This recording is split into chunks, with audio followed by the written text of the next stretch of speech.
আমরা ওনার কাছ থেকে জানবো যে তার আজকের পরিবেশটা কিরকম চলতেছে, কি ভোটারদের মাঝে কোনো ভয় আছে কিনা। ধন্যবাদ আপনাকে। আসলে মানুষ অনেক 17-18 বছর ভোট দিতে পারে নাই, সেই একটা আগ্রহ উৎসাহ নিয়ে প্রত্যেকটা বাড়িতে প্রত্যেকটা ঘরে আমরা দেখেছি মা বোনরা আসছে, আমাদের সাথে কথা বলছে এবং ভোট দেওয়ার জন্য অধীর আগ্রহ নিয়ে। এবং আমরা ইনশাল্লাহ আমরা যে এলাকায় দায়িত্বরত আছি সেই এলাকায় আমরা ইনশাল্লাহ আশাবাদী, আমাদের যে পরিমাণে ভোট মহিলা এবং পুরুষ ভোট কাস্ট হয়েছে, আমরা আমাদের ওই অঞ্চলে মোটামুটি 70 বা 80% ভোট আমরা অলরেডি কাস্টিং হয়ে গেছে। ইনশাল্লাহ আমরা আশা করি সর্বোচ্চ 12টার মধ্যে আমাদের ওই অঞ্চলে 90 থেকে 95% ভোট ইনশাল্লাহ কাস্টিং হয়ে যাবে।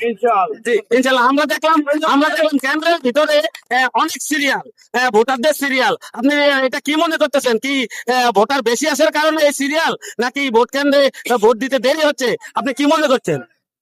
এখানে আসলে দুইটা বিষয়, একটা হচ্ছে অন্যান্য বছরের মতো ভোট মানুষ দিত একটা, এবার দুইটা ব্যালট পেপার, একটা হচ্ছে মার্কা আর একটা হচ্ছে হ্যাঁ এবং না, গণভোট যেটাকে আমরা বলি।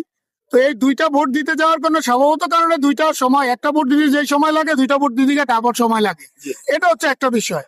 আরেকটা বিষয় হচ্ছে মানুষ বিগত বছর বিভিন্ন ফ্যাসিজমের কারণে মানুষ ভোট দিতে পারে নাই, সেই ভোট না দেওয়ার আকাঙ্ক্ষা থেকে প্রত্যেকটা মানুষ কি বলে তরুণ থেকে বৃদ্ধ প্রত্যেকটা মানুষ ভোট দেওয়ার জন্য আসছে। আর তার ধারাবাহিকতা এই কেন্দ্রের মধ্যে এত উৎসব ভরা ভিড় ইনশাল্লাহ এই ভোটের জন্য।